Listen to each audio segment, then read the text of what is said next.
യുടെ ഉപദേശ നിർദ്ദേശങ്ങൾക്കനുസരിച്ചായിരിക്കണം നമ്മുടെ മഹല്ല് സംവിധാനം മുന്നോട്ട് പോകേണ്ടത്, മദ്രസ സംവിധാനം മുന്നോട്ട് പോകേണ്ടത്, നമ്മുടെ ദർസുകൾ മുന്നോട്ട് പോകേണ്ടത്, നമ്മുടെ സംഘടനാ പ്രവർത്തകരും സംഘടനാ സംവിധാനം മുന്നോട്ട് പോകേണ്ടത്. അത് സമസ്ത കേരള ജംഇയ്യത്തുൽ ഉലമ 100 കൊല്ലമായി സമുദായത്തോട് പറയുന്ന ഒരു കാര്യമാണ്. ഇതേപോലെയുള്ള എന്തെങ്കിലും ഉപദേശങ്ങളോ ആഹ്വാനങ്ങളൊക്കെ നടത്തുമ്പോൾ ഇപ്പോൾ അനാവശ്യമായി സമുദായത്തിൽ തെറ്റിദ്ധാരണ പരത്തുന്ന ചില ആളുകളുണ്ട്.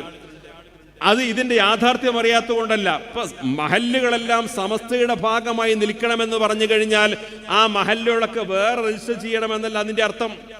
മദ്രസകളൊക്കെ സമസ്തയുടെ ഭാഗമായി നിൽക്കണമെന്ന് പറഞ്ഞു കഴിഞ്ഞാൽ മദ്രസകൾ ഇനി സമസ്തകൾ ഇസ്ലാം മത വിദ്യാഭ്യാസ ബോർഡിലല്ല, സമസ്തയിൽ വേറെ നേരിട്ട് രജിസ്റ്റർ ചെയ്യണം എന്നല്ല അതിന്റെ അർത്ഥം. നമ്മുടെ കുട്ടികളൊക്കെ സമസ്തയുടെ ഭാഗമാക്കണമെന്ന് പറഞ്ഞു കഴിഞ്ഞാൽ കുട്ടികളൊക്കെ SKSFിലല്ല വേറെ വിദ്യാർത്ഥി സംഘടന ഉണ്ടാക്കണം എന്നല്ല അതിന്റെ അർത്ഥം. മദ്രസയിൽ പഠിച്ചുകൊണ്ടിരിക്കുന്ന കുട്ടികളെ സമസ്തയുടെ കുട്ടികളാക്കണം എന്ന് പറഞ്ഞു കഴിഞ്ഞാൽ അവിടെ സുന്നി ബാലവേദിയുണ്ട്, സുന്നി ബാലവേദിയിലല്ല വേറെ ബാലസംഘം ഉണ്ടാക്കണം എന്നൊന്നും ആ പറഞ്ഞതിന്റെ അർത്ഥമില്ല.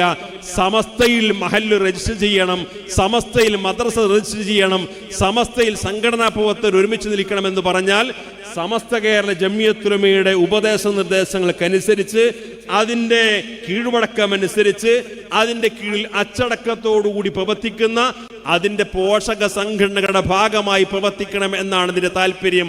എന്നാൽ അത്തരത്തിലുള്ള സതുദ്ദേശപരമായ ഉപദേശങ്ങളെ വളച്ചൊടിച്ച് മഹല്ല് ഭാരവാഹികളെ ഇവിടുത്തെ സമസ്ത കേരള ജംഇയ്യത്തുൽ ഉലമക്കെതിരെ തിരിച്ചുവിടാനും തെറ്റിദ്ധാരണ പരത്താനും മഹല്ലുകളിൽ ഫിത്ന ഉണ്ടാക്കാനും ശ്രമിച്ചുകൊണ്ടിരിക്കുന്ന ആളുകളെ തിരിച്ചറിയണമെന്ന് സാന്ദർഭികമായിട്ട് സൂചിപ്പിച്ചുകൊണ്ട് സമസ്ത കേരള ജംഇയ്യത്തുൽ ഉലമയുടെ 100ാം വാർഷിക ആഘോഷത്തിന്റെ ഭാഗമായി പ്രഖ്യാപിക്കപ്പെട്ട എല്ലാ പദ്ധതികളും വിജയിപ്പിക്കാനും അതിന്റെ കൂടെ നിൽക്കാനും എല്ലാവർക്കും സാധിക്കണം. അല്ലാഹു തൗഫീഖ് നൽകുമാറാകട്ടെ.